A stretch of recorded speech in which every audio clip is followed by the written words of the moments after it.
didn't even see in the closet. You always have a spare blanket. We didn't have a closet. And so you don't use the duvet covers, which it's not black a light closed terrifying. closet when you go through where the ironing board is. Yeah. And the hangers, right up on top, there's always a spare blanket. All hotel rooms have spare blankets. I did see that. And if not, they'll bring you one. I did see that. Yeah, I did. That was right next to where I put my shoes. Yeah. When I left them for the crit. Yeah, that was stressful. Yeah. Oh, you left them back at the room? When I went back to get ready for the crit, I did not have my shoes. You know what? Your cycling shoes. I'm going to credit this one to Phil Guyman. He had the most ingenious idea I've ever heard. He says, if you have a second pair of shoes, don't throw them out or sell them to somebody. Put them in your car, hidden under by the spare tire. It's a brilliant idea. He says, when you get to a race and forget your shoes, you will always have a second pair of shoes. I went, holy shit. This is why I have so many pair of cycling shoes. I've been preparing myself for this day my entire life. You've sold your old cars with your shoes in them, probably. Yeah. People what the hell are these clown shoes? Yeah. These Diodora. What are they blue? Diodora. The hell? Yeah, I had some Diodoras. Damn right I did. Yeah. They were Do we good think looking Sam's shoes. coming? Well, that's up to Sam. And I don't have an intro for Sam because Sam never shows up on time. So I'm starting a podcast after this sip. I can't do the sound. I can't do the drinking sound. I kind of heard it. Yeah, the theme that it's got a in the way. theme, yeah. Theme got in the way. Stupid theme. Yeah. We never did get a new theme. Oh, that's right. Whatever lands, hopefully he's doing Hopefully okay. he's doing okay. Yeah, I think last time I heard he was doing some health issues. And Yeah, I'm just a that's not selfish good. prick who just wants music. Let's go play bikes. Here we go. The weekend was huge. Every day was fast. We might not have all been first, but we definitely weren't all last. The bodies might be tired, but the legs are raring to go. Let's recap some bloom on tonight's Packfiller show. Well done. That's great. That is good. Thank you. Welcome to episode 478 of the longest standing podcast on the sport of cycling. This is the one and only Packfiller Cycling Podcast. Think of us as a post-ride beer with several friends and one asshole. I am potentially that asshole. My name's Pat Bolger. You are new to the show. Welcome aboard. Not your usual cycling podcast filled with results and stats. Think of us as an audio cycling soap opera. That's right. We're all about the characters. Let's meet tonight's character, shall we, with our Scratch prologue from our friends at Scratch Hydration and Fuel and Scratch Labs. That's the word I was looking for. Labs. If it's not on the prompter, I won't read it. Keeping with our childhood theme from last week, gentlemen, try to recall a moment in your life that you were bullied. Do you know where that bully is now? That's the question of the day. If you don't know where the bully is now, or if you can't think of a time in which you were bullied, you're probably the fucking bully. So here we go. Jackson's like, I'm the bully. Don't let him fool you. He kicked ass this weekend, Mr. Paul Main. How are you? Doing all right? Yeah. Dude, you're gonna suddenly start self-deprecating as soon as we get into the race recap, and I'm putting my foot down. I will not allow it. I won't this time. Oh, really? Won't do it. No. Wow. No. Okay. You feeling good? Yeah, I feel okay. I wanted to get out on a ride today, but I had some obligations with Yeah. the vehicle that I borrowed from my mother-in-law. I wanted to take care and get it all cleaned up. Yeah. Had to get Since that. I farted on the seats quite a bit. I was picking my scabs in the front seat. Yeah. Too, so Yeah. You can hear it in the vacuum go. The scabs going through the hose.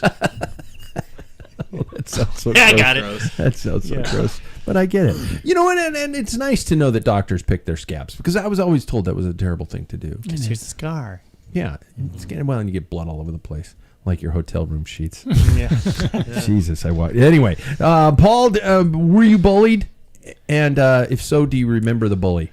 No. Probably Uh-oh. the closest was, so hazing was still, because I'm that old, in high school, the freshmen got hazed by the seniors. Oh, okay.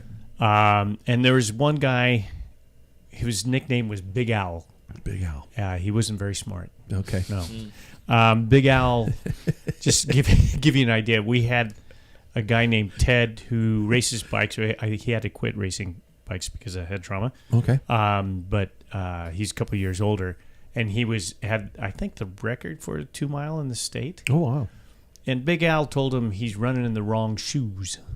he needs to use boots because they're heavier and they dig into the dirt and you get better traction. Oh, So that's the okay. mentality. Okay. So he tried to always... Big Al's family tree was one stick? Yeah. Gotcha. Yeah, they used to own a hardware store in Airway Heights, and if you don't know where that is and you're not from Spokane, it's not a place to be. And people used to go in there because they would like 16 penny nails, like 49 cents for a pound. Okay. And people would purposely go in there and like try and buy 2 and watch them trying to figure out, I just need 2 nails. Put it on the scale. He's like, So anyway, Big Al, Big Al tried to keep putting me. Big Al tried to put me on the that fountain, so it looked like I wet myself. Oh, and then I kind of pushed back, and then for some reason, some of the seniors were like, "Nah, you don't get to do that." So they picked on Big Al. So what? My bully was bullied. That was so. That's wow. But not everybody. Thank you. That's the most simplistic, quick turnaround of any bullying I've ever heard in my entire life. Yeah, that's it. I feel robbed. Next off, he has a better perspective and emotional maturity than someone twice his age, Mr. Jackson Bulger. And I mean that, dude. You came away from this race. It's just like, I am at peace with the world. Everything is fine. I understand my role. Well, we and did I was get just those... like, holy shit, why aren't you throwing stuff and pouting and acting like your father? Yeah, I'll get into it more, but okay. Yeah, it was a lot to roll with, but it was just fine in the end. So, yeah. There you go. Thanks. Were you bullied, Jackson? Was I? When wasn't I? Yeah. Is the real question. Yes, I was a lot, and the bully is now driving a forklift. So there we go. Just randomly down the street? Yeah, it's his car. No, Okay, I saw his CDL Okay. license, and that's about Really? it. So, Okay. Not a bad career, but not top of the world. No. Right? All right. Third, he actually brings a full-size coffee maker on the road to trips to hotels, Mr. David Waples. Yeah, thanks for that, by the way. Yeah, you're welcome. All of you. Dude, I am seriously thinking of replacing my espresso machine upstairs with a drip coffee maker again. Got to get that one. It's good, isn't it? We don't use it enough because we have an espresso machine here, and my wife and I drink out of that all the time. Yeah. And you poured me a cup of drip coffee, and I went, I kind of miss this. I miss just a pot of coffee. Yeah, I think that it's there's totally different experiences. Yeah, drinking a cup of coffee and drinking an espresso. Yeah. And by the way, with the hair and the voice, you're nailing the Bob Dylan impersonation. Nice job tonight. Thank you. Yeah. This is the best it sounds. You gotta serve somebody. That's an abstract Bob Dylan song for those of you who didn't know that one. In his really weird time. How you feeling, Chief? Feeling good. Yeah. Yep. I sound worse than I feel. Okay. But to answer the question about the bully. Yeah. Yes, definitely was bullied at some point or another. Not terribly, I think the joke that people who know me will say is that if somebody tried to bully me, I would just be like, oh, well, fuck you. My mom loves me. I'm just going to leave the situation. My mom loves me best. Yeah, I don't care if you're going to be mean. That was always the joke. But all I know about the guy that one of the guys that bullied me in elementary school is that he's a cop. He's a cop. That's Nice. kind of where a lot of bullies would probably end up. Minnesota? I would imagine. Probably in Spokane. Oh, okay. Yeah, Just asking. Oh, God. yeah. In Spokane? Yep. So you could get pulled over someday by this bully. Yeah. Slow down, man. Jesus, this voice cracking. Yeah. I think We can hear the fear in your voice. I think he grew up. I think it would actually be. Really? Yeah. I just imagine for me it'd be like that scene in The World's End where he sees the bully and he just snaps and kicks his ass. Just like, "Rah!" And he's hitting him with a log and stuff like that. And I'd be that kind of a person. Wow. Hey, yeah, me, I'm sore from the weekend, but not how you would think. I'm actually sore from the weekend from carrying the camera around all over the crit course. My Shoulders elbows are are sore. sore. My elbows are sore. Yeah. So, feel for me. Pat Bulger, and the guy, I will just provide his first name. His name was Andy in grade school. And he was a gigantic dickhead. He actually took my bike from me in junior high and it wasn't a race bike. This is before my racing career.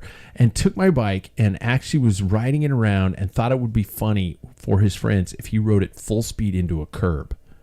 Hit the front wheel into a curb, road bike, damaged the rim, flipped over the wheel, flipped over the bars, and just was laughing his ass off. Yeah.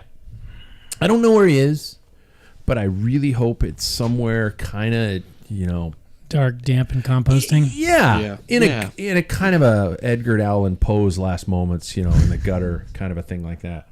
Maybe in and around, 1, 2, 3, 4, 5, 6 feet. Yeah. Down. Yeah. The worms crawl in, the worms crawl out, the worms my pinnacle on my snout. I don't wish him well. He was a dick. And I do remember, though, that I'm going to go off on this for a little bit, but my father spent a lot of time talking to me about dealing with this kind of stuff.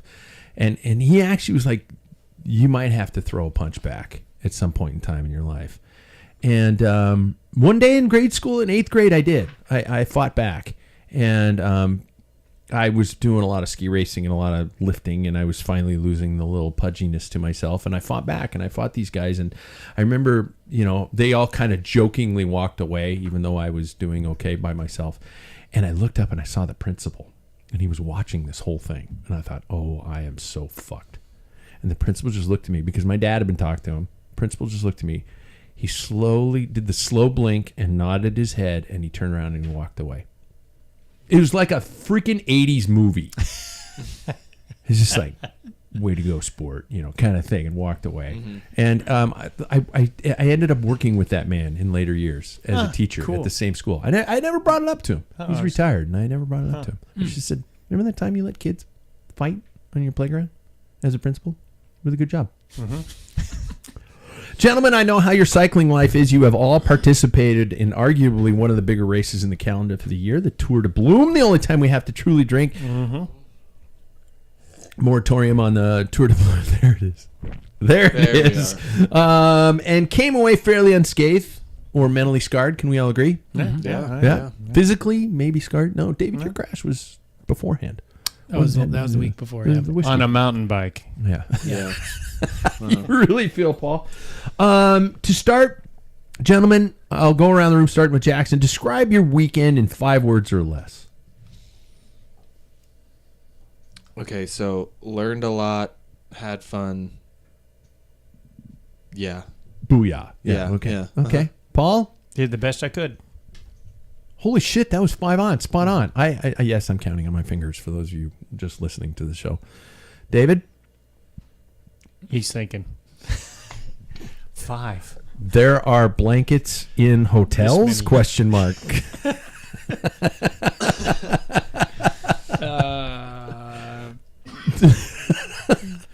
Relighting the fire. I don't know. Oh. Nice. Yep. Okay, that's good to hear.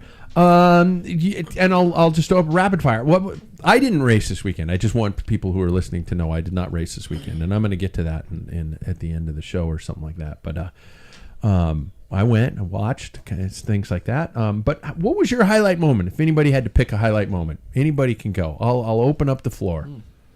My highlight moment was I set a new FTP for the weekend. I set a new 20-minute power. Really? Yeah. Which stage? On the hill climb.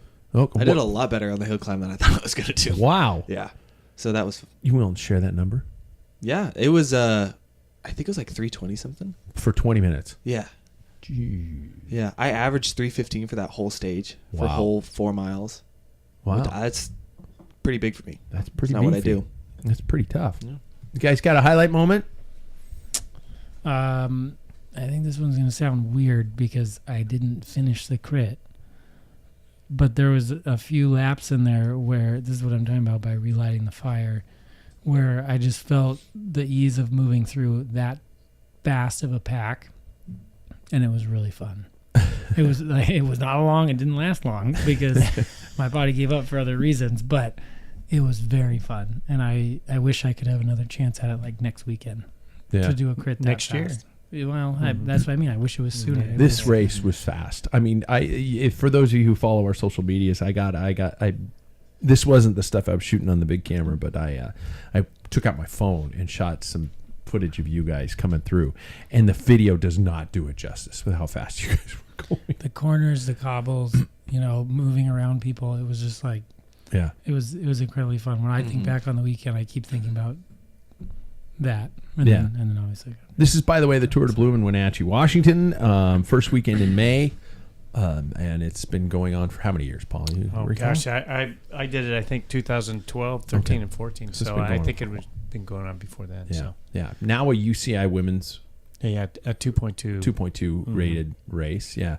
What was your highlight? My highlight was actually, I love the racing, but the true highlight was I heard somebody shout out my name at stage 1, and I turned around and this guy says, I said, "Do I know you?" And he goes, "Yeah, my name is Roque." And Roque and I trained probably thousands of kilometers together back in the early 90s.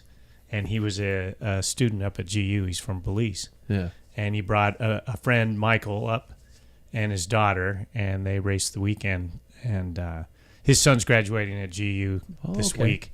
So that's why he's up here. But it was like, oh, man, we were waxing sentimental. And it was kind of fun in the crit because, for me, it was so easy to move around in our pack. And that's the only thing that saved me. But Roque came around, and I thought, he still has it. He still has the same moves and everything. And he just said, in fact, his position is exactly the same it was in 1991 and 2. And I said, your position hasn't changed. And he goes, yeah, but I'm a little larger. Yeah, he is a little bit overweight, but he knows it. He's not kidding. Yeah. So, but he says, my position hasn't either. He's like, I could have spotted you out in the crowd. And I said, it's like your riding position is kind of like your thumbnail. Yeah. Or your thumbprint, So, yeah, it was a delight. Been WhatsApping him. He's going to, he wants to ride this weekend. So, oh, wow. Maybe we can have him come along and stuff. Yeah. Shit, he should have been here tonight. We got Sam's mic. Oh, yeah. But he's got family and stuff. Oh, well. That's fair enough. Yeah, you can replace them. And he was Belizean national champion, I think, 92, 93. Wow. And he won it another year, but I think he was relegated for deviated line. But most brutal moment. Toughest, worst. Doesn't have to be worst. That's why I included brutal. What was the most brutal moment of the race? Honestly, you would think that it was from the crit night, but really it was just hearing the tss. Yeah, last stage, you were saying before we went on air. Yeah, do you want me to tell it? Yeah. Okay. It was the last stage, and we were flying down this. It was probably like 30 plus miles an hour, and before that, I'd been dodging all the potholes. I'd been placed perfectly the whole time, and then it's just one little teeny tiny little pothole just hit me and hit the rear wheel. And you were saying you just had perfect legs that day. That just one of those days. No chain. Happens like no chain. Yeah. I felt like I could have ridden the rest of the stage with them all. I mean, I was saying I was 2-3 lines of riders from the front of the pack. Yeah. It's just like nothing could touch me that day. And then that just hit me and it sucked. Oh, I felt like that was my best day of riding. Yeah. I felt like I was, for the first time, I felt like I was actually climbing with some of the skinnier guys too at the same level, and it just felt right. So yeah. But it's okay. Brutal moments. David, what was your most brutal moment? That fourth beer in the beer pit? I mean, honestly, the most brutal moment was waking up Sunday morning with after a horrible night's sleep. Probably shouldn't have had the fourth beer. Sinus pain, pressure, all that. Nonsense. Everybody's yelling at me to go make them coffee because I brought the coffee maker. So that was definitely one. They can't pour coffee grounds into a filter and push the button? It's not that easy. That machine's a little complicated. Is it really? Yeah. That's why I had to get rid of it. My wife did not like that part of it, and that's why he bought it. Oh, okay. I enjoy it. But as far as racing goes, the first day, the crosswinds were pretty brutal. And I knew when it was going to happen that I got separated from the lead group. And it was on this crosswind uphill. I tried to sag it, but, still wasn't enough. Yeah. So the heat that day, I think, is what did it. Okay. That was tough. Yep. Early heat.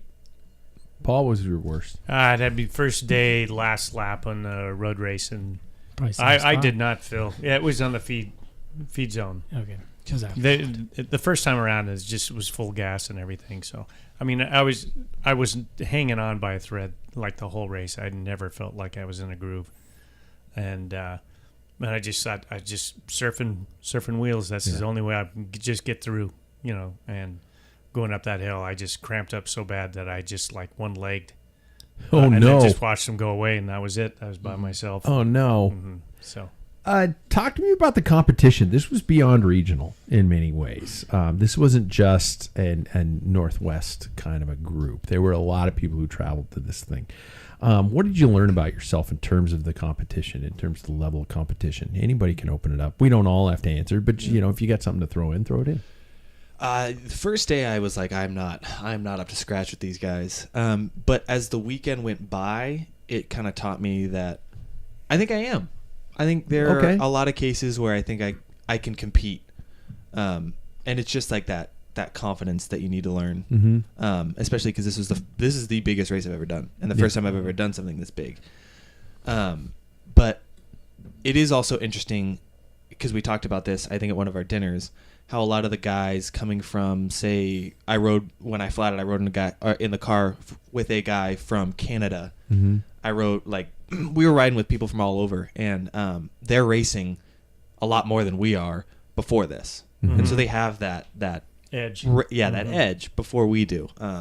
So that's a little bit of a tough thing, but yeah, I think I mainly learned just I have the confidence now to be able to compete with people from around. And stage racing is a different thing. I mean, I remember, Paul, you were kind of, classically belittling yourself a little bit, but the thing about it is as the race progresses, some people have that ability to continue. Sure, you're all suffering, you all feel like shit, but some people have the ability to rally better, a little bit better, just hold on a little bit more.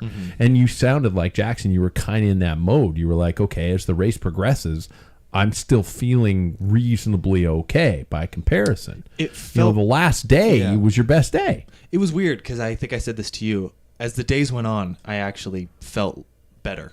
Yeah, I felt like I could ride better as the time went on, which is weird because the first day I felt, Paul, you said it too, I did not feel like I was in there. Was there an intimidation factor involved? A little. You guys had a huge field. We did have a big field. 90 of them. So. I also didn't know the course that well, and kind of getting used to a pack that big and getting used to the heavy surges that were going on was something that was a little tough for me. Yeah. David and Paul, you guys have had experience with some of these bigger races. Was this one, how would you compare that experience? Did you rely on some kind of old school, repressed memories to get you through, or was this just like, holy shit, the game has changed, hold on, get in, sit down, shut up and hold on? Yeah, I don't know if it's changed, but I've changed physiologically. This is the first time I've done this race or any big race where survival was on my mind rather than doing work, getting to the front. So that was a shift for me personally, but I mean, it's also kind of nice not to put the pressure on myself to get to the front and do work necessarily. Mm-hmm. So, yeah, for me it was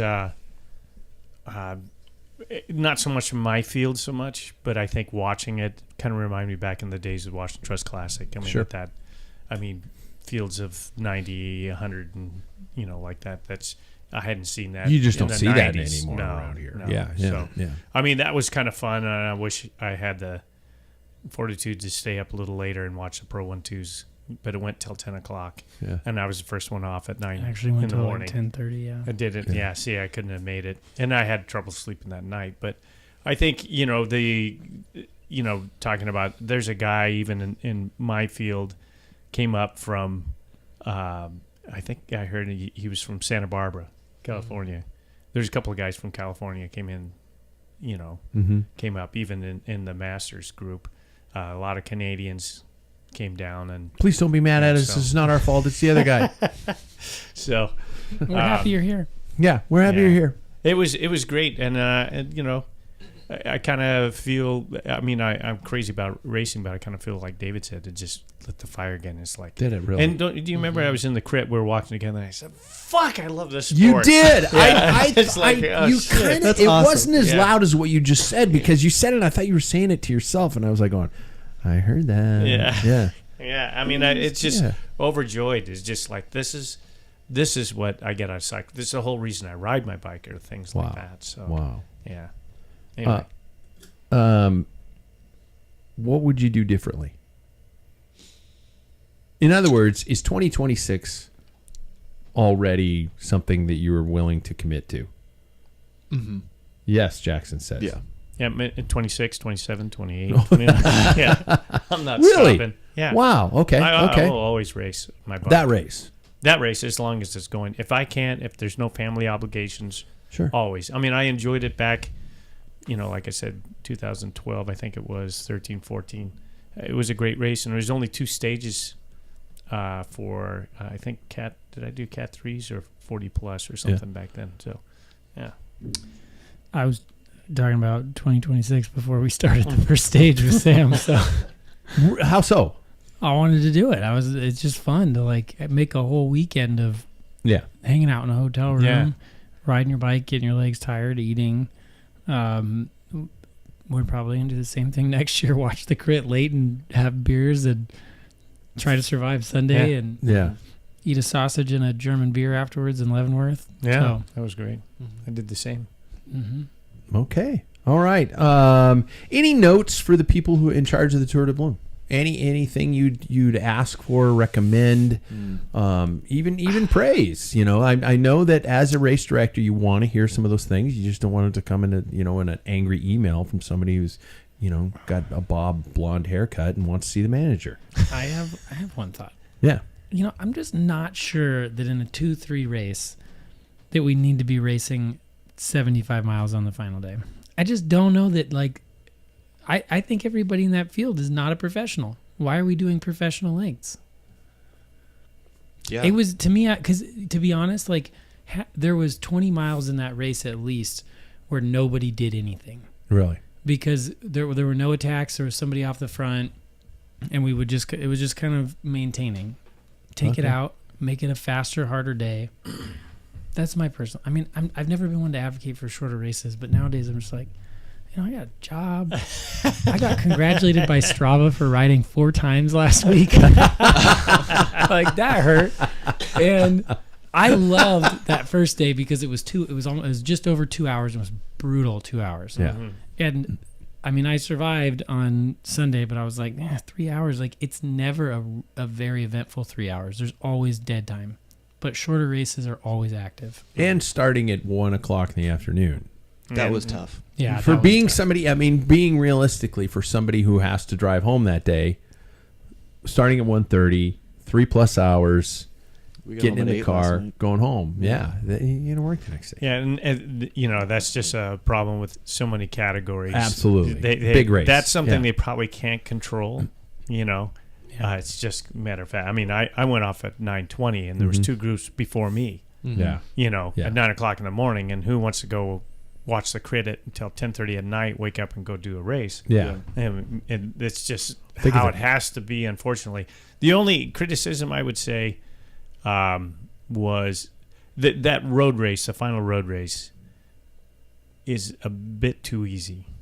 Oh, Until the so finish, it's to the not. finish. It's too long, but it's too easy. Well, and I think that's why they have it for them. Yeah. I mean, it was a great distance for me, but What was it yours? didn't provide. It was 52 miles, Okay, so it's okay. just 2 2 laps laps and then instead of up. 3, You yeah. guys did 3, and I don't know about you guys, but the only selective, I like courses that have selection. The only selections were like a couple of the feed hill, Yeah, and because then the corners. people And there's one corner that's beyond a 90 swept around. Yeah, that was and dicey. I knew it was happening, and I just moved myself up right through the middle, and I never got out of position. And I am in not really good shape, so it was just so easy for me to hang in. And it just really did boil down. I don't know if we ever dropped anybody in my group. I really don't. I mean, we might have, because it was fairly fast. I don't know what our average speed was, but it was the selection, and I think I texted you guys. The selection is on the hill. Yeah, 100%. Sure. And you hit the 1K, and then it's a 1K sprint. Okay. Yeah, but I know some of the roads out there. I don't know what alternative. If they switched around, having plain first, and then can you imagine the selection that would happen if Waterville was the last one? Yeah. But I don't know if that would be very. Plus, we got to take into account that the high categories are doing 2 more stages. They just finished tonight. Yeah, but exactly. Also, the higher, like the Cat 1s, we talked to a couple of them afterwards. They stayed together the entire time. They attacked the entire time. Because they're in the plain road race. Yeah, because they're at a higher they're at a higher fitness. There's 90 professionals versus our field had 90, and a lot of me, which is not really doing much in that race. And so once the break got away, we just watched it. Yeah. And then it becomes kind of there was a boring lap in there for sure, where the break's off. People are like, I don't know if I really want to do anything about that. And you just end up kind of maintaining. But if it's a shorter race, that you'll cut that out. Yeah. So Jackson, any notes? Don't do a $300 preem on the first lap. Yes, first lap of mini crits had a $300 premium. Ruined our race. No, honestly, other than that was just all tongue in cheek. I wouldn't say tongue in cheek. I wouldn't say there's a lot of races that do that. But it's brutal. The pro men, 500 on lap 1 and lap 2. Oh shit! It was insane. Oh Jesus! Oh my god, that's crazy. But that was I think that was the thing that was probably the hardest for me on that day. But realistically, I didn't really have any, negatives coming out of the weekend. I thought everything was put together really well. Oh Yeah. Organization, all the volunteers. Mm-hmm. I had a great experience with the chief judge and the 2 3s because we had your thank little you for situation. dealing with that. Yeah. She was absolutely perfect. I mean, she didn't know what was happening. There was no report, and I'll briefly say, Jackson was pulled by an official, told him that he was done. Jackson pulled off the course, and bigger races you usually have to go through cross the home stretch so they can see and mark you off, or if you take off the course, you have to go to and say, just to let you know, I was told by an official to get off the course. Yeah. So, I mean, that's just part of, and I explained that to her, and she had no problem. She's like, no, just tell him to come in, sign his name, and put his number down. I get it. I understand these things happen. Oh, good. And I'm really happy we dealt with that, too, because I was, a little bit bummed that I couldn't have done that stage, especially now knowing, how much fun I had. Yeah. But, yeah. It was really good. And this, like I said, this was the biggest thing I've ever done. And I never really had a negative time. It is something else to be a part of a big event like that. Yeah. To be, there with a number pinned on at these large events. It is just a. Is it anything close to Ephrata? Wow. Honestly, I had a good day on the bike that day. Ephrata's too long. 4.5 hours. Are you kidding me? And I will say a really good thing for me that came out of this weekend was my VO2 max went up. Did it really? This last weekend. Wow. That thing will push your numbers like a race. You can never train hard enough. Not on a trainer, not with a bunch of friends. So how are you guys going to take this in terms of what's next? How are you guys going to take this? And I'm sure there's an art form to it. Into finishing off on a really high intensity of effort and stuff like that. Take these gains and how do you maintain them and keep them going to the next race that you're planning on, which I'm assuming is tomorrow night. Yeah. For those of us locally, we're doing these small little weeknight races. But I'm talking about the next big objective, which for you guys is probably River City Cycling Classic, which is here, our local, quote, big event, unquote, not to belittle the event in any way, shape, or form, guys. Don't get upset with me. But it is, it's an actual USAC and they're just getting race. Started also. Yeah, absolutely. How do you maintain or how do you use these gains, bro, to get to the next? What you said your VO2's high is higher. Yeah. How do you guys think that can be done? What do you do on top of that to train to the next race? Because RC3 is almost a month away. It is a month away. No, it's at the end of the month. That's the 6th. It's June. It's a month away. No, it's the 31st. What? 31st and the 1st of June. Oh, is it? Okay. Mm-hmm. I might have to double check my calendar. And you probably might have it off. This would really suck. No, then that means you have to go. Answer my fucking question. My answer While I to do your this. question is continued racing. Yeah, racing is the only way. Yeah. That's why. But what if we don't have races? We did, like you guys do your mountain bike race Wednesday. Do those ritualistically. Yeah. And the Thursdays every other week that Those we are have. some of the hardest efforts I get in the year. Yeah. Or those local races, or like going to our TNTs, the Thursday night throwdowns, and those are some of the hardest efforts I'll get.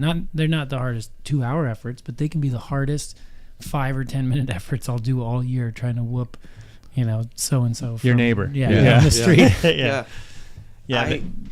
Sorry. Go Yeah. ahead. I think to maintain it, I think you said it best. Just continue those hard efforts, race, and then also, what? I can't do it. Why? It's the graduation day. I thought it was the week after that for some reason. I was really hoping. Oh. I can do the road race. I just can't do the Go. crit. Oh. Oh, But yeah, continue that, and then try and Anyway. try and continue to replicate it if you're not doing the Wednesday kind of thing. But I really am excited to see what this last weekend provides for us this Thursday. I think it's going to be pretty cool. Well, that was something I was going to ask. And again, I this is in no way intended for our local cyclists who listen to this show. We had a very small Spokane contingent at this race. WTF. What do we equate that to? I mean, we could, I'm not, and I don't want to bash on our fellow cyclists. Do you think it was just like, oh, that's huge, I'm done with that, or I'm a privateer now, or is it, what do you guys associate it with? That we have a we have a good road cycling community here. And I saw very few local jerseys there.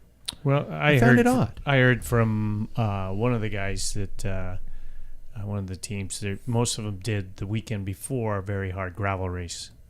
But that's a week. So it's a week. Yeah, you can recover. Yeah, but that was their thing was.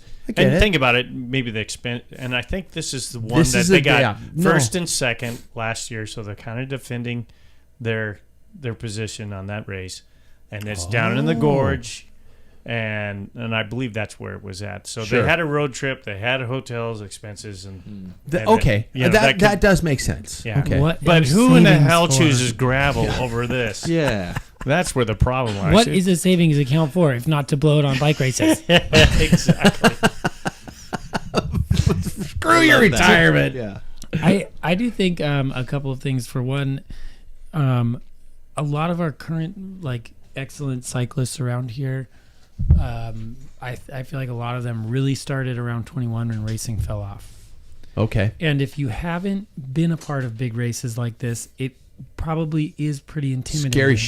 Scary shit. Yeah. Especially you don't. Yeah. Yeah. Jackson's. Yeah. I'm not sure if you would have gone if none of us went. Right. I wouldn't have. Yeah. Yeah. And so I do think that there's an intimidation factor with a huge race like Tour de Bloom. Plus, it's a big commitment. It's a whole weekend, Friday, Saturday, Sunday. It's $300 entry fee. It is hotel. It is gas. It is food. It is you're walking around probably $600. I have no idea. Probably with Don't forget the restaurants and everything else, you're pushing $1,000. Beer garden tokens. Beer garden tokens. 1,200. But actually, some. I bought a couple rounds for the entire beer garden just because I was hammered. And if you want some, I got tokens. Yeah.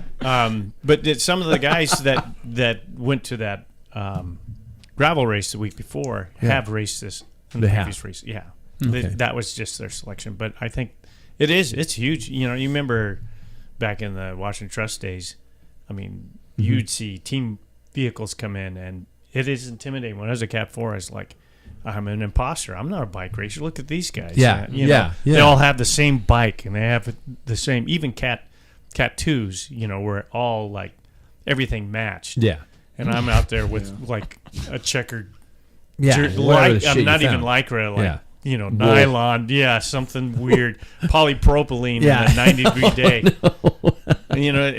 But you have to just kind of suffer through it. If you love it, it's worth it. Yeah. Final letter grade. Everybody giving it a good grade. A. Yeah, A. Mm-hmm. I had a great time. A+. I do want to take a minute and behind the scenes, Ace and his crew, to give them absolutely incredible kudos, because and this is, again, I'm intending this all as positive, to take a town in Central Washington that is known for Tyler Farrar, and I don't know, it's not known for Tyler Farrar, but what I'm saying is it's a town in the middle of Central Washington. It is a travel to get from anywhere. You fly into Seattle, you got to drive. You fly into Spokane, you got to drive. Everywhere it's a drive.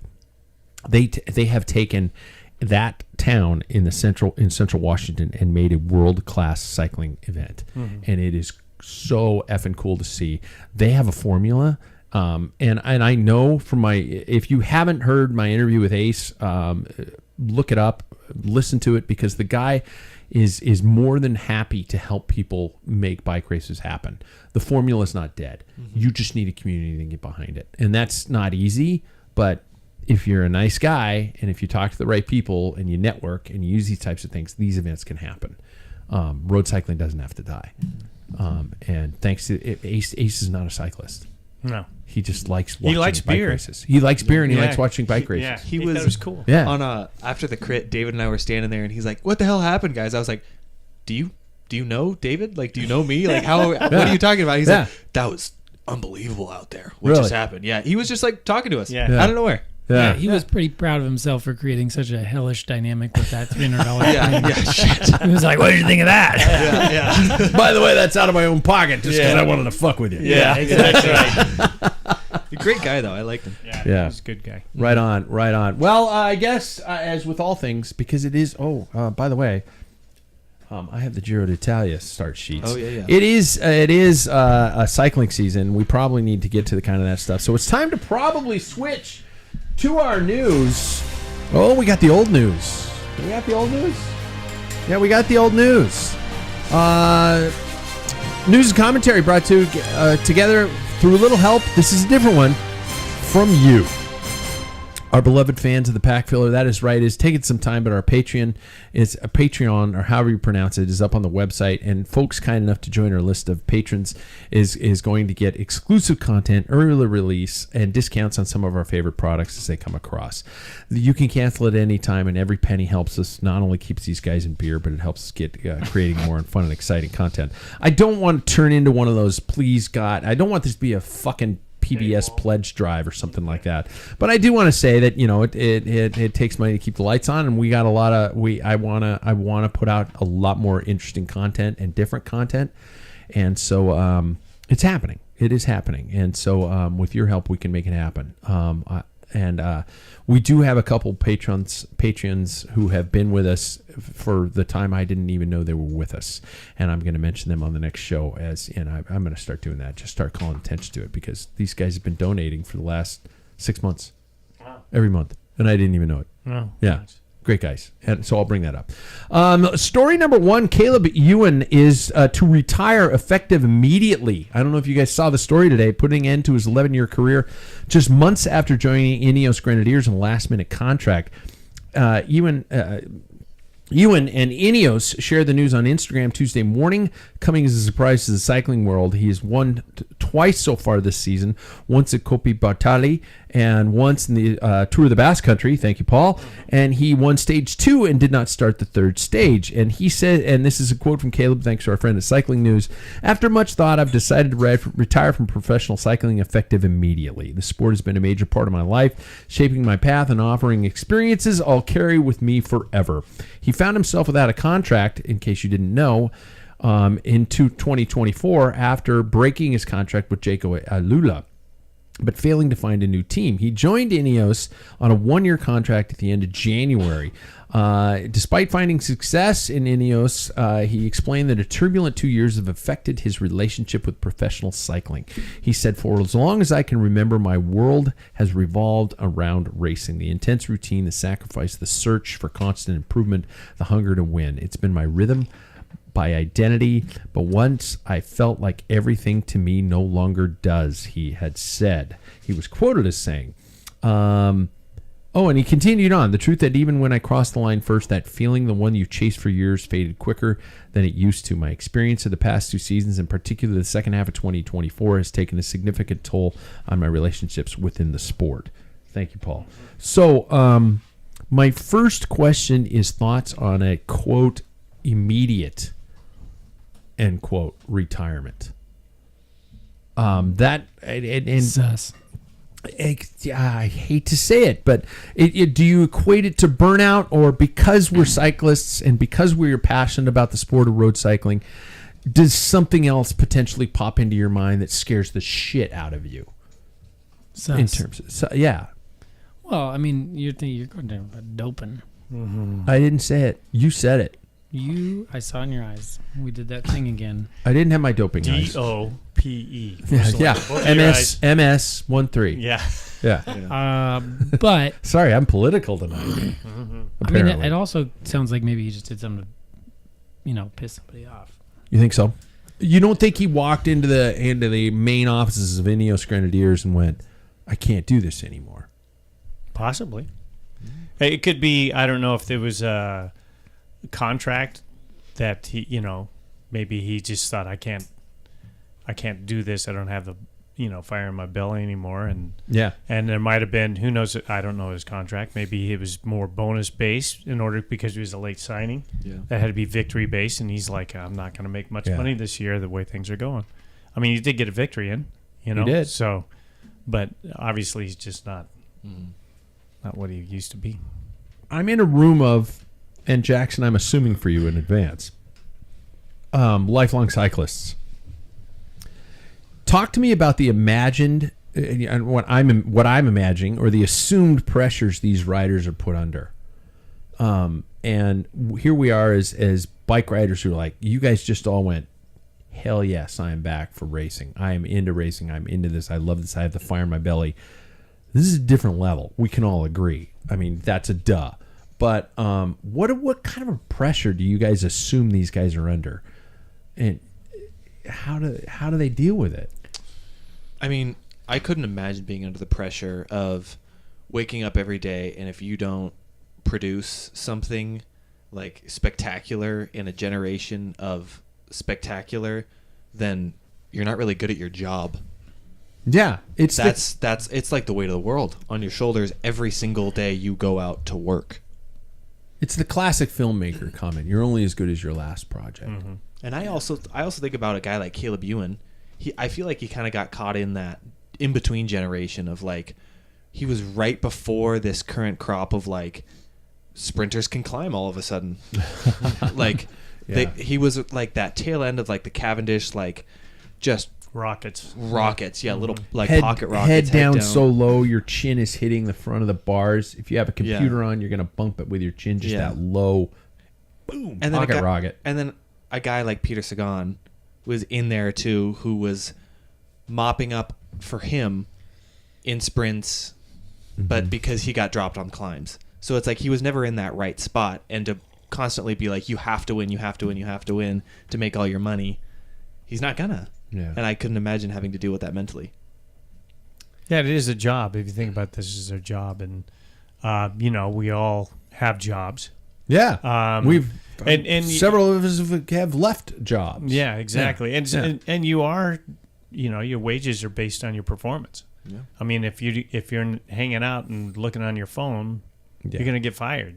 Or but the problem is with cycling or any sport, actually, you've got the pressure of the press and nations, like Australia. Like, this is our Cavendish. Yeah. This guy's going to put. And all these expectations just hit. Look at Wout. I mean, here he finished like a second, 2 fourths, and in the classics. Yeah. He was always in the top 5. What's wrong with him? Yeah, there's something wrong. Oh, he's done, and it's like, no. Could you imagine reading that shit every day? You wake up, you're having your coffee, and somebody's some fat fuck is just going, you're done. Mm-hmm. You're done. You ever straddle the top tube? No, I can't. My fupa's in the way. I got bursitis, or something like that.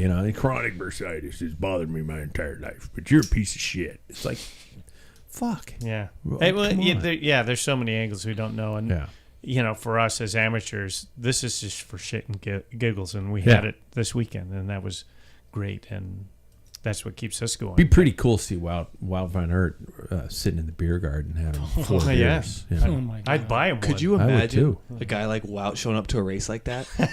The speeds they would hit, holy God. shit. Yeah. Oh, he lapped the field again. Yeah, exactly. And again.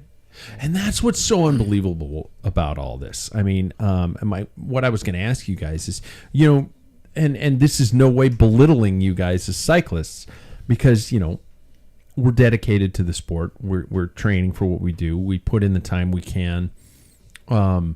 If you had all the time in the world, if suddenly your schedule opened up and finances weren't an issue, could you imagine yourself training and participating at that level? Why or why not?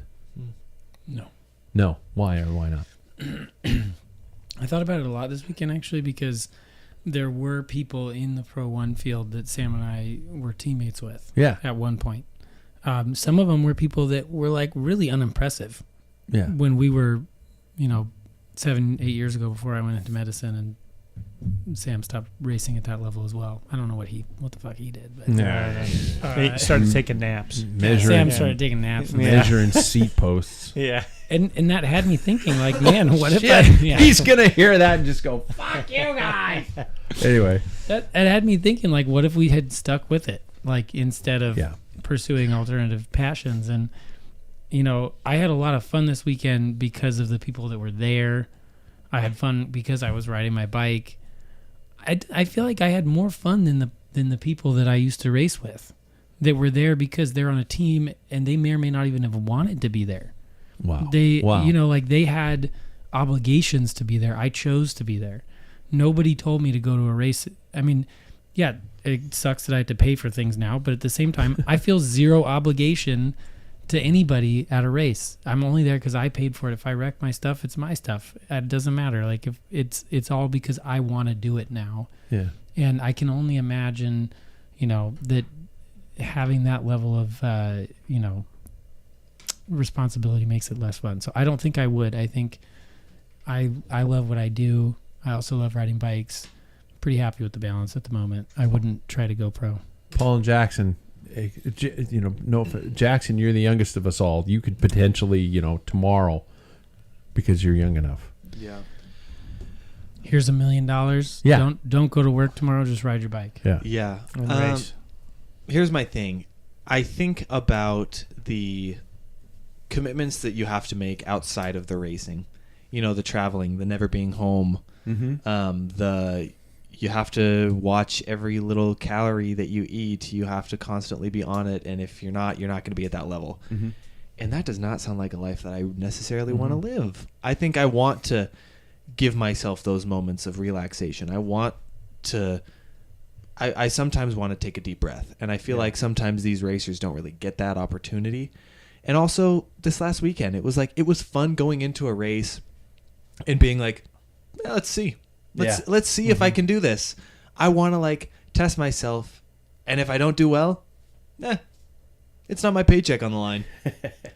I think that's what I like about how I currently live. It's that I get to have fun with it. I don't have to combine that passion and work, because I feel like sometimes when you do that, you risk losing the passion.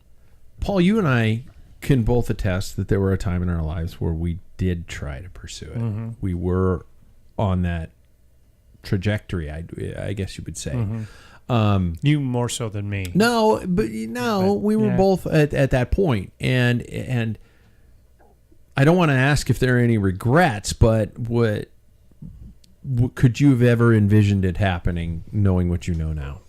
No, and I think the proper time to do that is in your teens. Late teens, 18, 17, 18. I started, in my first race, I was 23 years old. Okay. So I didn't even get the junior experience, and I was on a low budget, so I could only race when I could, what I could. Yeah. And so, I think there's some great memories and stuff, and I've shared my one moment that I could have gone to Europe and raced.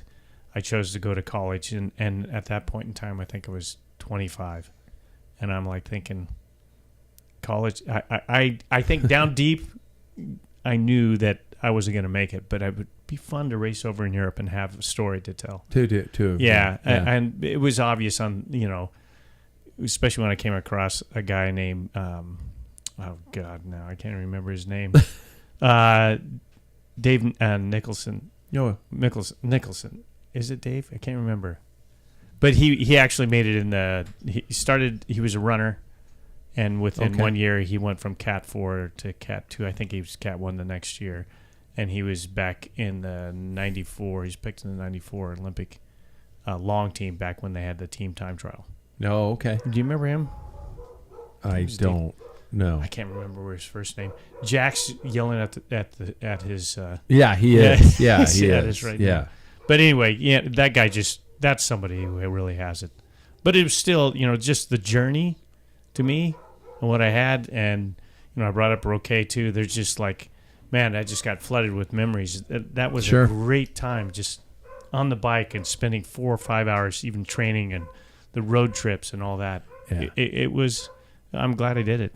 Yeah, to do it for a living, I don't think I'd have the same joy. Yeah, I was really, really pursuant towards it. It was my complete dream as an adolescent and into my early, late teens and early 20s.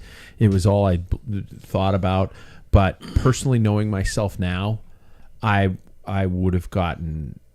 I don't know if I would have gotten sick of it, but I would have lost my drive when it became a negativity, and that would have been too much, I think. And I watch these guys, and I watch the pressure they're put under, and I just can't imagine having to go through that. Even when I was watching you guys this weekend, and I was watching the people who were at the front of those races just flying, and I'm going, that's somebody who lives the life of a bike monk, to an extent in these larger races, who's just completely 100% dedicated to the sport, living in a basement. Well, I'd like to add one more thing on that. Yeah. I know 2 guys who went to Europe. Yeah. One, Mike, that was your teammate. Yeah. Doesn't even touch a bike anymore. He made broke him.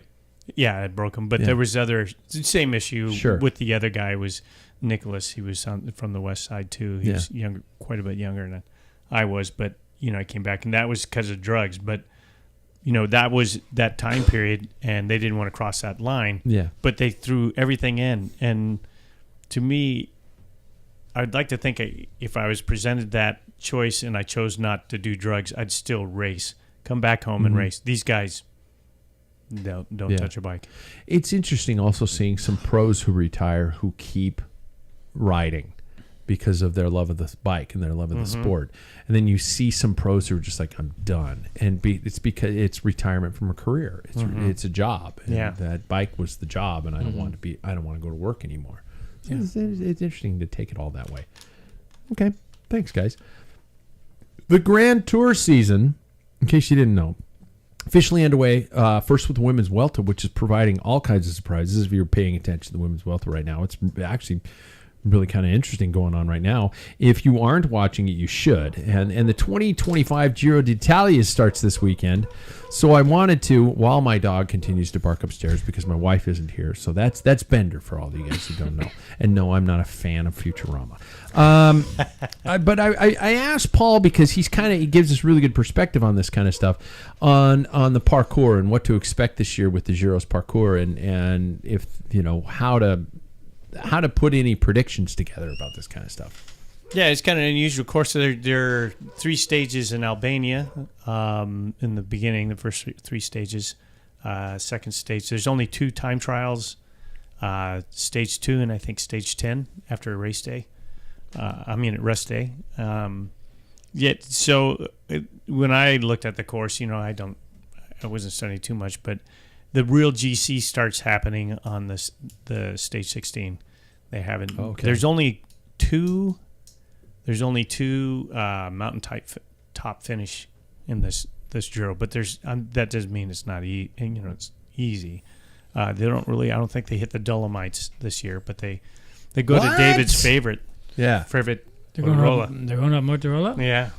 Yes, they are. So, there's challenging courses. Parkour is going to be challenging in its way, but every week there's probably one. The second week's probably doesn't look. It's going to be more breakaways. It might be GC too, depending on the situation. But yeah, it'll be good. There's a great everybody on the start list are, like Roglic. Yeah. I'd like to see something happen there with that guy. It's such an interesting start list because it's, first of all, it doesn't have, one particular rider from UAE Emirates, but it does have, as you look through the list, it has quite a bit of depth, not necessarily those, the top three that you were so commonly used to seeing. Does it feel like their B team? A lot of people's B team? Not Q36.5. Well, that's their only team. Not Red Bull Bora Hansgrohe. No. That's also that's their A team for sure. And it's almost like Red Bull Bora Hansgrohe needs to do this to salvage their year because they, other than Primos, earlier in the year, they have not seen what the dollars would probably equate to. They're sure as hell not winning any other Grand Tour. No. I think the interesting one is Visma Lisa Bike. Because everybody knows 181 numbers. is Wout van Aert, yeah. And there's been a rumor that the reason why he wasn't on top form, fourth place, what a piece of shit. Yeah.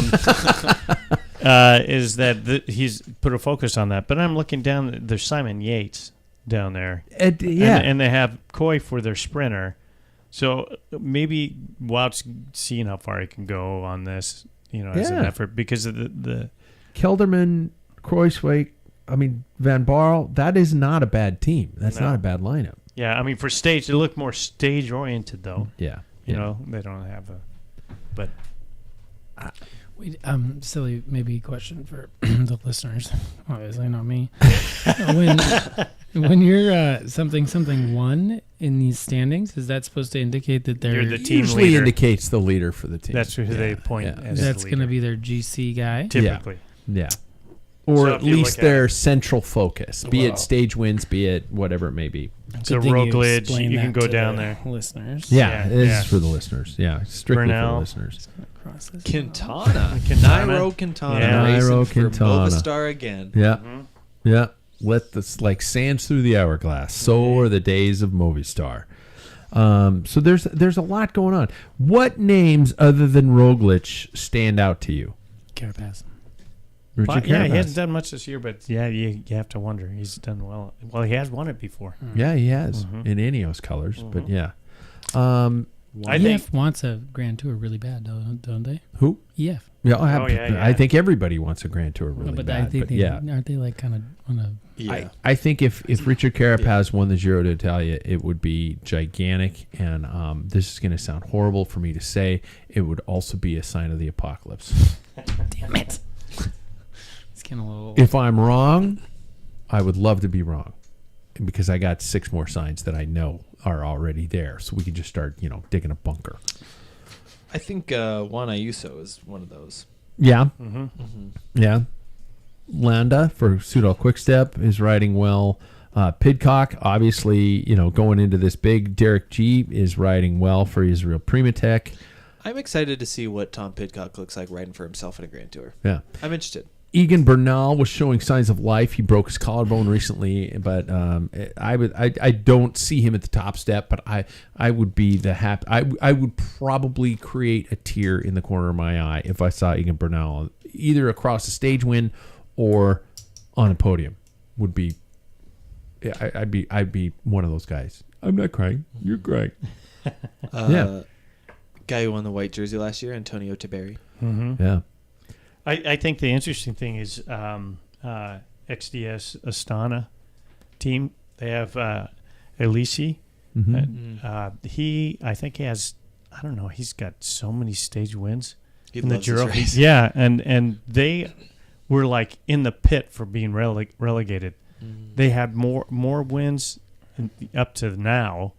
Like I think their heads above water are just about there, just from this last couple of months. Yeah. And so with him, he's possibly going to win a stage points that for the UCI points. Man, they look pretty good to even maybe a stage or two. So. Can we look at UAE, even though they're winning everything? Juan Ayuso, who else? Isaac Del Toro, Rafa Micah, Brandon McNulty, Jay Vine, Adam Yates. Again, another Yates is the 08 rider of their team. Those guys definitely don't suck. So, I mean... Del Toro will be an interesting one. It will be. Yeah. I mean, he's 21, 20? Yeah. 20, Young. Yeah. And he can climb, and he's feisty. It's really interesting because I listened to something that Adam Blythe said. I think it was him. But they were talking about how the rise of UAE is so interesting. About how initially when Tade won, they started winning. They started really going for it at the Welta when Tade first kind of showed up on the scene. Sure. Yeah, and then that gained a lot of money. They signed, I think, who'd they sign? Everybody. They signed a lot. They signed one rider. Yeah. And then they signed Yates, and then they signed Sivakov, and then they kept signing all of these. Then I think they Rafa Micah, I remember when he came over. Yeah, Juan Ayuso. They got all these different riders, and it was just interesting how the more it's obvious, but we don't really think about it. The more you win, the more money you get, the more riders you can sign. And so it's now I feel like they have signed enough riders to have 2 squads equal strength go to 2 separate Grand Tours. They're the New York Yankees of cycling. It feels like it now. Yeah. They're what Ineos used to be. Other than a sharp left turn and a random hay bale, what will it take to upset Primoz Roglic? That was a he crashes joke. Mm-hmm. It's A really pothole? Yeah. It's really a crashing. It's his to lose. Yeah. It's a mistake away. He is what you're can't. saying. He and that face of his got a real close connection up to the ground. Oh, there it is. Yeah, it's he crashes too often, and I feel like that is a genuine liability for a team. Mm-hmm. Yeah. Okay. I would ask about sprinters, but it's always interesting with the Giro. It's not just it's quite the sprinter's paradise as the Tour is. We don't, I'm looking at Little Trek, and I was going, okay, who's there? No. Pedersen. Yeah, it's a Pedersen for there it's instead of Milan. So Milan's going to Giro. I mean to the Tour. there's a sprinter I would immediately link to right there. Just Coy because, for sure. Yeah. Coy for Visma. Yeah. So David went out of the room, so I'm going to ask you guys to do your pick. Oh, damn it, he's back. So we can't copy. He couldn't copy our picks. Yeah. But if I'm gonna, you guys, I'm throwing this at you at the last second. I'm going to go with 3 overall riders, 2 stage hunters, and 1 sprinter. So you get to pick 5 total riders. And we're not counting points on this one. We're not doing the Tour de France game. Because apparently we don't do the math very well. No, we suck. Yeah, we need our good listeners who actually know numbers. 3-1-1, you said? 3-1-1. Overall hunters and 1 sprinter. And I didn't even do it myself. But Yep. There we go. Keep the audio going, Pat. And I will go first. I am, for example, picking Primoz Roglic. I am picking Giulio Ciccone. And I am picking Thomas Pidcock as my 3 leaders. My stage hunters, I am picking both of the Yates brothers. Just to see what happens. Because I think especially Adam Yates might have a little bit of a free go with it, especially if Ayuso might falter. And Simon Yates, if Wout van Aert doesn't turn out to be the climber that we're expecting, they're going to put some heavy eggs into his basket. And my 1 sprinter is, of course, Mads Pedersen because I like him. I like him a lot. I have to say that's 6, not 5. That's 5. 1, 2, 3, 4, 5. And a sprinter, 6. Oh, did I do 6? Oh, yeah. Okay. Oh, yeah. It is 6 total. Oh, I thought you were saying I picked wrong. No. Okay. I thought I only had to pick 1 hunter. I'm a picker and a grinner. Jackson? My leaders are Roglic, Juan Ayuso, and Antonio Tiberi. Ooh. My stage hunters are, because we're all going to be like, but they're leaders. No, they're not. No, they're not. Tom Pidcock and Wout van Aert. Oh. They will They not. both have a 1 after their name. They're leaders. No, they're not going to win They're the Giro. leaders. They're not going to win the Giro. They're leaders. I'm Big Al. You need different boots. And my sprinter is Mads Pedersen. You didn't get my reference, Paul? I was I said I'm big. I said I'm Big Al. Oh, Big Al. You need to run in boots. Yeah, go run in boots. Those are leaders. Sorry, Ted. You got it all wrong with that new state record. You'd be faster with boots. Yeah, shit. Paul, who you got? Leaders, Roglic, Ayuso, and then I went with Bernal. Oh God, I would love to. I'd love for you to be right. I would love for you to be right. He's got the heart for sure. Yeah. Stage winners, I have Del Toro because I think he's going to do something. The only drawback is that he'll be working for Ayuso. Yeah. And then Wout van Aert for stage hunt, and then my sprinter is Coy. You guys both pick Wout van Aert. It's cheating, but I don't care. You really think he's going to win the Giro? I think he's trying for it. I do. Oh, so you think he's going to be in the pink jersey at the end of the 3 weeks? I didn't pick him. Did exactly. So you have nothing. I didn't say he wasn't going to be on the podium. Do you think he's going to be on the podium? I don't know. I don't know if he can climb like exactly. that. Exactly. Mm-hmm. Okay, fine. Jeez. Hypersensitive Jackson. David, don't who you come got after for us. it? Peter Sagan. Sagan. Yeah, God, I miss that guy. I do miss that guy. He did I win miss the his Chiclamino. charisma. Yeah, I miss his charisma. I miss his style. I miss his energy. That's right. I had picked for overall Roglic and Pidcock, and then I picked Carapaz, and I don't care if it's an apocalypse. You know what it is? It's the Unchained. Makes you like him. Yeah. I'm super excited to see their jerseys. Yeah. For this. We haven't seen the ES kit yet. Oh, they always do something different. I keep They forgetting. have to because it's pink.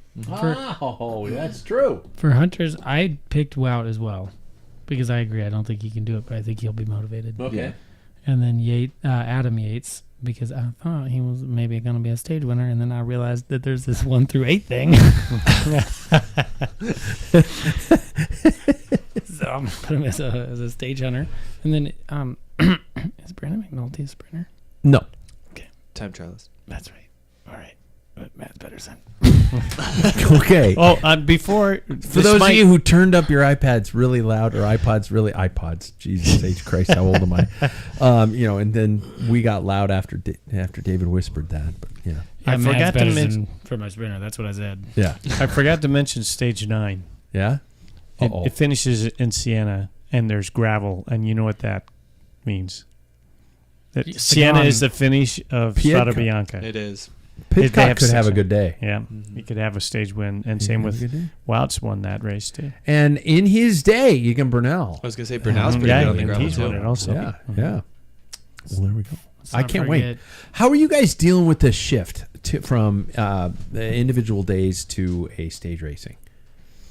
To watching. We're not racing, Try not to watching. think about it. Really? Yeah, I hate it.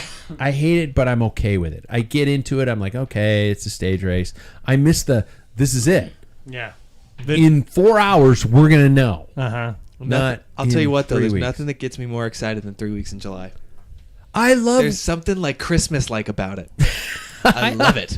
I love knowing that it's like starting a new series, yeah. right? Like you have something to look forward to every day. It's a rolling soap opera for 3 weeks. That's a good way to look at it. I love going to work in the morning, and I have a little bit of a break for my first class, and I watch as much of the stage as I can, and I sit there with my coffee, and I'm like going, "This is how it should be." Mm-hmm. Yeah, I'm very excited to watch these Giro climbs this year. there we go. Because you're gonna be like, "I was there. I was there. Yeah. I vomited there." I vomited there. I was exactly 2 hours slower Yeah. on that 20-minute segment. Check out my Strava. Oh, never mind. All right, gentlemen, let's switch to our segments for tonight. Thanks to our friends at NordVPN. Safe, secure, consistent, and downright legal way to trick the internet into getting the best bike races for your screen. Oh, and it protects your computer from bad people. Use our link at packfiller.com today, please. So first and foremost, I want to thank David for really preparing me ahead of time. You're not first. Your segment's not first. Oh, because I'm punishing you. am I usually first? No, sometimes you're like first or second, but you honestly told me about your segment 20 minutes before we went on air. I was walking out of work, You're checking my phone. 36 text messages. No. We're starting with Paul Main with Changing Times. And this one is called Old Dogs, Old Tricks. I almost wrote New Tricks. Old Dogs, Old Tricks. Yep. Here we go. I can't wait to hear this one because he's going to wax sentimental. I just know he is. Yeah. Well, as I mentioned, that a long-term training partner and race friend, Roque from Belize, travels up and taps me on the shoulder. And I thought, this is great. And when you ride with somebody for so long, you know their style. And I mentioned before, I think before we might have been in the green room type thing, that I got behind him. I'm like, he hasn't even changed at all. I mean, his riding position is still the same, and he said the same about me. But he got fourth in his age group. Now, he got dropped in the road race, but in the crit, he got fourth. And in that crit, as for people who don't know, the winds were nasty, absolutely nasty. And so on the top on turn 2, it was just punishing if you weren't in the right position in our group. And I found it was so easy to move up on those corners because people were getting it all wrong.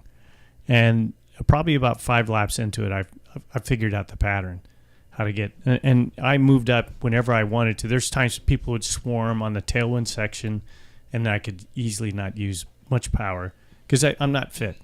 I had 5 days of training in April leading to this race. I only had 5. Sorry to interrupt. You ever seen A Beautiful Mind with Russell Crowe in it? Yeah. That's you in a crit. You just magically imagine the lines that are there. I mean, it's just like they pop into your head. You're like, whoa. But that's the old dog knowing the old tricks. Yeah. I mean, that's just something because we were mixed into, and I'm bringing Roque into this, but he has got tons of racing. He's raced in Central America and he's raced in the United States and stuff like that. But you just know, and you react. You're not even thinking about it. You just go through, and sometimes you're just going, really? No one's figuring this out, and I was not making effort. Now there's a guy that was in my group that rides locally, and he followed us to Missoula and stayed at the White Tiger. Sure, that guy. So we're at the same race, and I thought this is interesting because I have power tap wheels because I don't look at power. Paul had data. I did have data, and they came 5 in more handy. Signs to the apocalypse. Everybody, I saw those purple graphs, and I was like, "The fuck is that?" Yeah. So we'll just call this other guy who's in our pack, and basically he was either behind or he was in front and behind, through the whole crit. So this is the crit data between the two of us. Now, mind you, I'm probably 10 pounds lighter than he is. Okay, let's keep that in mind. So. His in the crit. Other way. I'm 10 pounds heavier. Heavier. You I'm said heavier. lighter. Excuse me. I was like, he's 10 we're all pounds like, lighter. Sorry. My Paul. Lex Dexia is kicking in again. Yeah. Or it's the beer. Yeah. So anyway, in the crit. Damn, you got David real well on that one. In the crit, my average Spent all power. my life questioning if there's a dog. I could say that because I have dyslexia. Lex Dexia. Spend your life. Hey, and my mom is a member of DAM. That's Mothers Against Dyslexia. So, anyway. So, getting back to my segment, because this could take a while. Yeah. So, my average power in that, and I was, again, I've had 5 training days up to this race and for the whole month. My average in that crit was 197 was my average. Wow. My max was 824. Okay. Now, we'll just call this guy that followed us, really nice guy. You see him in the local race. Absolutely. We'll just call him the Weasel. Yeah. Okay. The Weasel, same race. That's not like calling a hotel the White Tiger. No. Yeah. The jig is up. Yeah. Yeah. His was 229. Now, he's 10 pounds lighter than myself. Yeah, so we're looking at 30 watts. It's a big difference. And wow. Mind you, I do not have aero gear. His max was, God dang it, quit messing with me here. His was 853, and that was spiked going up the hill, and mine was 824. Okay. So it's choices. I saw him move up on the outside and on the inside and not finding. You can just wait patiently, and you can just see this is that old dog tricks. No, now, and in the road race, I'm going to bring this one up too, because we up until the hill, we were in the same group the whole time, exact same course. You guys know the course, so my average power was 151 in that whole race, and his was 177. Our race was pretty negative. It was just not going to go anywhere. There was nothing to it. Everybody's worried about the climb. Yep. That's it. Everybody was sitting down. His peak was 8:23. Jackson, you got to age in order to be able to race. Yeah. And I had a peak of 8:83 but nevertheless mine was again 20 watts. And that's just a matter of surfing, knowing the old dog tricks. Yeah. And so Roque in the crit, I was like, he came across on lap 5, and I got on his wheel, and I thought, I just relaxed because I watched him hit the corners, and they were just totally dialed. And everybody else is doing this chaos. There's things bouncing around, and it's just like, knife through butter.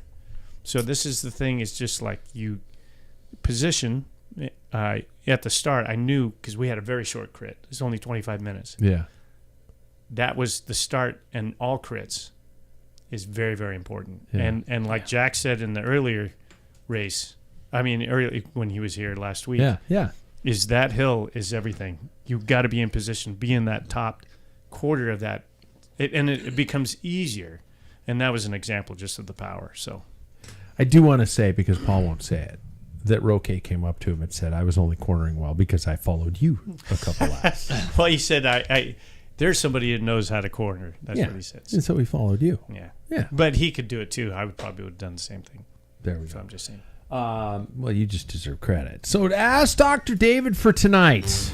I was last. No, you're not last. The last is always the cool down with Jackson. That makes sense. Yeah. But you get to this theme. The curtain pull. Mm-hmm. Brilliant work. And I'm going, I had to actually pencil this in. So I hope your first option was exactly what you were talking about. Talking about optimal timing for race hydration. Is this an actual bit you're going to cover tonight? Yes. Or are you just pulling this shit out of your ass? Because yes. I got to say, yes, I got to say, how many of you guys have ever had to majorly pee in a road race?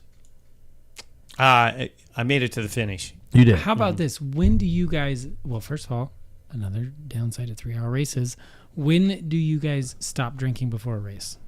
What's your hydrate? Like, what do you do? Night before. Water, not alcohol. Oh. Yeah. When do you stop drinking water before a race? Yeah. Never. Yeah. I'm constantly taking it.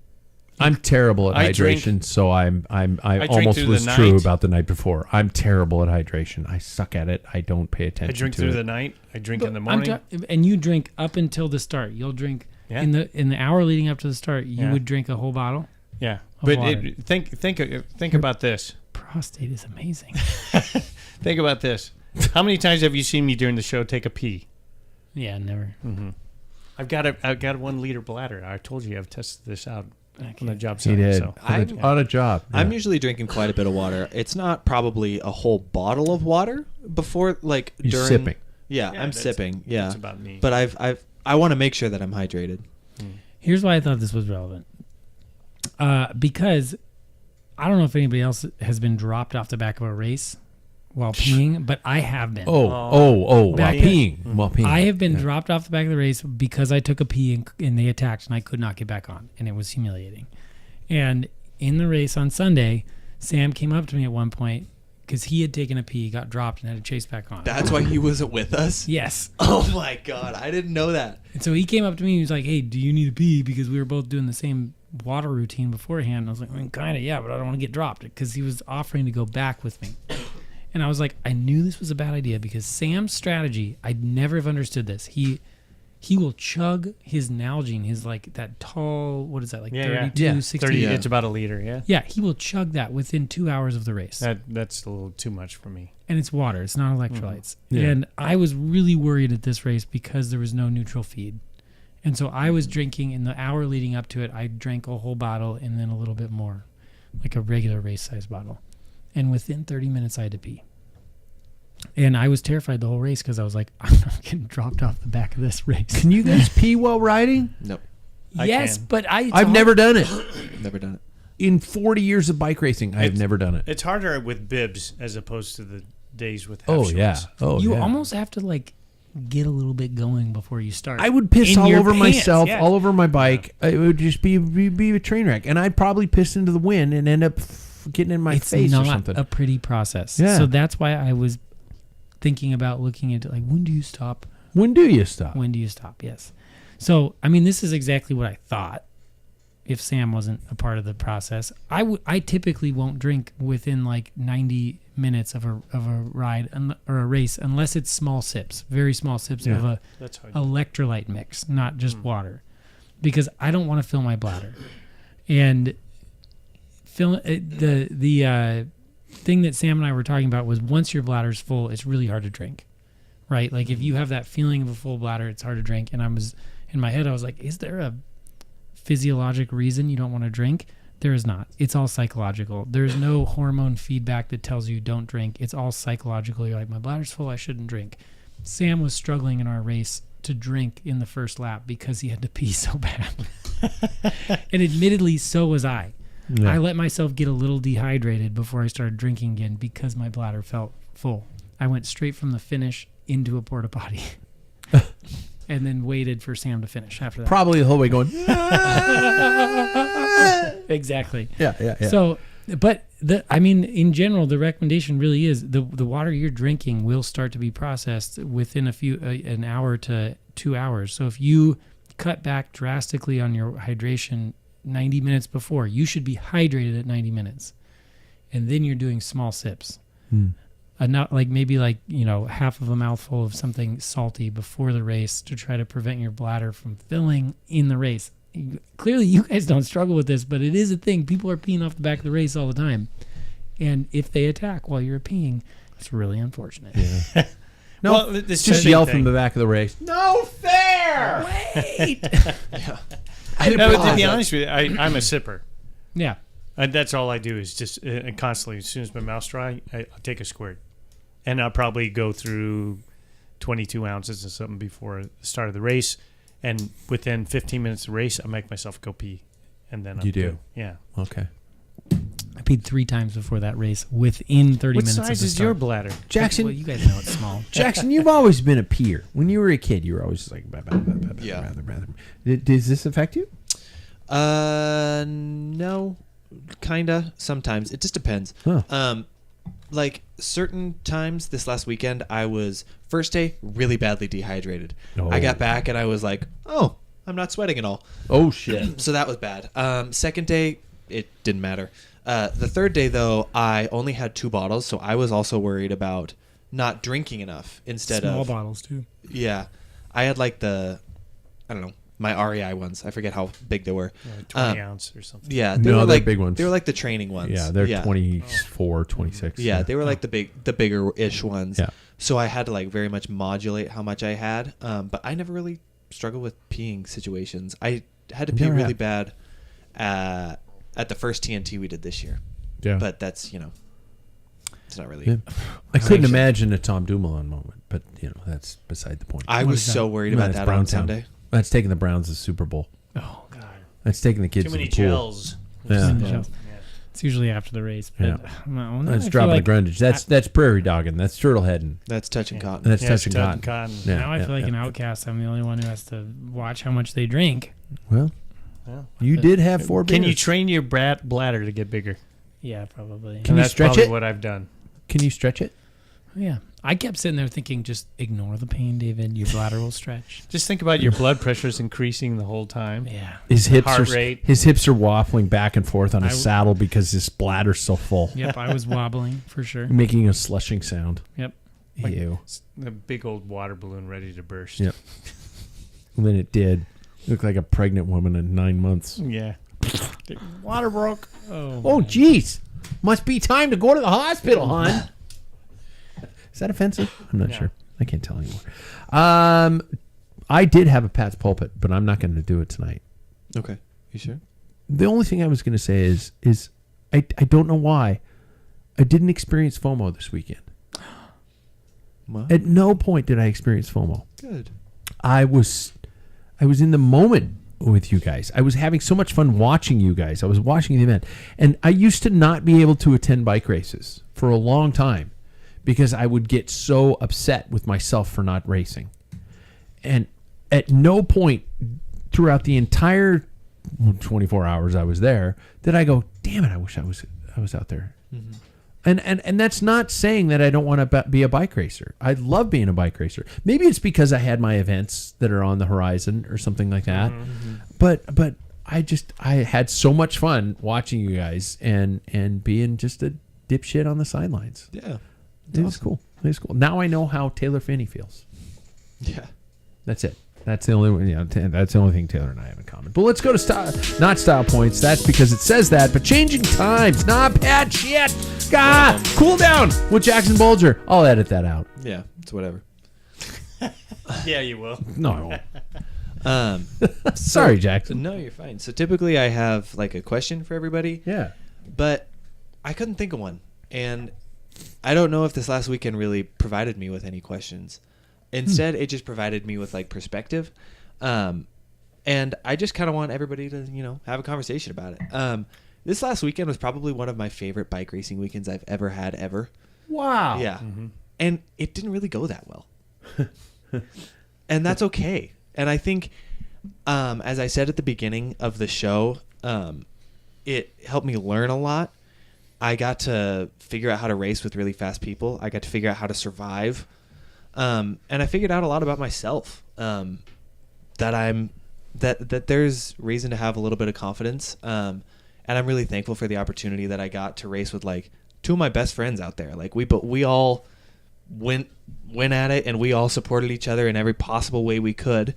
And it was a really good time. And I think Paul, I'm happy that you were able to be there. Dad, I'm happy that you were able to come. And I'm happy that it was just a weekend where significant others and spouses were able to come together and just like have a really good time. So, yeah, I don't know. I'm just really thankful for the last weekend I got. And it makes me really look forward to what's to come. Because I feel like this was the first of many for me. This was like the first eye-opening experience for wanting to do some of this bigger stuff. But it doesn't have to be really that serious. And I like that. Because I never took that perspective before. When we did Missoula a couple of years ago, I was like, this is going to go so well, and it didn't, and I got really mad about it. Yeah. And that kind of ruined my weekend. I didn't really have a good weekend because of it. But this weekend, I had kind of very similar circumstances as I did in that Montana flatted on the last stage. Yeah. Didn't really do that well in the crit.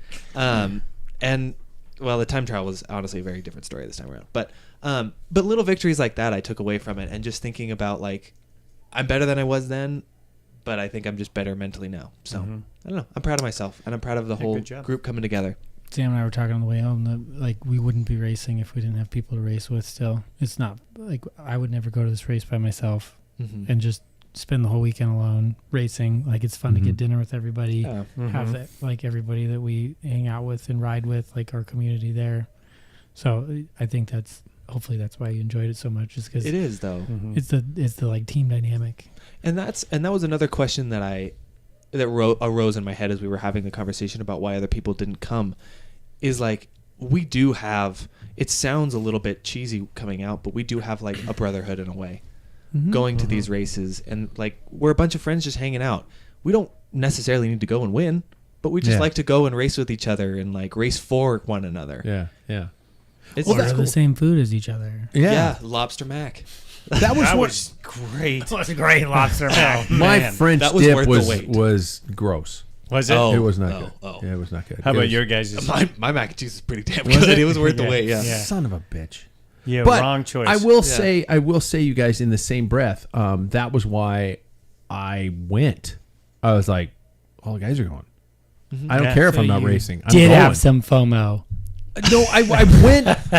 No, the only FOMO I had was if I wouldn't have been there to just laugh and shoot the shit with you guys, and argue with your son about how much his watch cost. That was not an argument. Your wife jumped down my throat about that, and I want to bring that up. Well, you deserve it.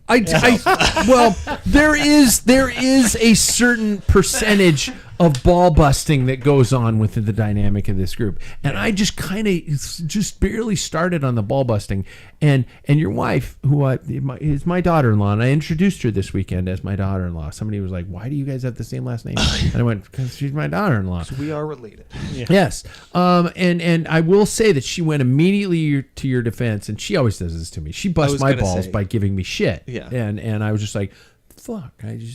Well, she checked you right off the bat for the she price did. of How much is your watch, fucker? Yeah. And I'm like, it's not as much as his. She goes, yes, it is. And I was like, wow.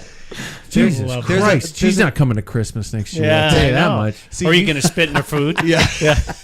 You say there's a level between us. There's another level between you two. Between me and your wife? Yeah. You guys rise above that. She does it. It's her fault. It's you guys both. It's not my fault. You both. I'm an angel. Sounds like you're asking for it. I am. Yeah. Wait. I mean, shit. The two of you, it's like you set the ball in the tee and she is right she there just to swings. swing. Yeah. She just swings. Just waiting for you to underhand. All right. I'll bite. Maria, here it comes.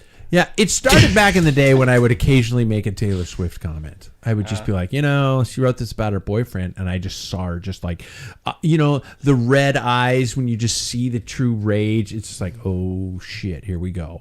And it was because she wasn't. We weren't family. Yeah. And now it's just like gloves are off, man. Yeah. I'm a dead man. But see, yeah, and not to be too sentimental about it. But it's moments like these that we're talking about, laughing about. 1,000%. That's 1,000%. Gets me so excited now. Go to the races, whether you race or not. Go to the races, be a part of the environment, and just have a great freaking time and have 4 beers in the beer garden. It's not necessarily the wins or the losses. It's about the times along the way. Yeah, the journey. That is Yeah, it. the beer's That drunk. is it. Perfect. And to what? To be drunk? What? I said the beer's drunk. It's The about beer's drunk. The beer is drunk? How can the beer be drunk? That's He's not never the coming one back I now. wanted. Man. Yeah. Speaking of. All right, you guys. That takes us to the end. I have no Final K tonight because Jackson's just. I want to kind of leave it where you left it. That was a good place to do it. So, gentlemen, thanks for being here. Thank you. By the way, David, you said that you guys are only in it because you have teammates and people to ride with. So if we all just kind of took 2 steps back from your brother, he'd quit cycling? Yes. Sweet. Good plan. Now we know. We're not riding this weekend. Hey, Or what's next happening later in... Oh, God, thank you, Paul. I keep forgetting to mention that the fact that I am promoting a race called the 24 Hours of Riverside, you guys. 24hoursofriverside.com. Entries are still being accepted. We are doing really well with numbers, but we would love to see break a record from last year. I know that numbers are down across the board, but ours are not that much. But please, come be a part of our weekend. Food, mountain bikes, and the most fun you could ever have straddling a top 2. Come try to beat me on the first lap. Nobody will do it. That would Wow. be good. Yeah. You going to beat the run? I'm taking the first lap. There you go. You Love heard it there first. 24 Hours of Riverside. Be sure and like and subscribe to the show on our YouTube channel, as well as pop a review every now and then. Thanks, you guys. We will catch you next time. Next week. Yeah, absolutely.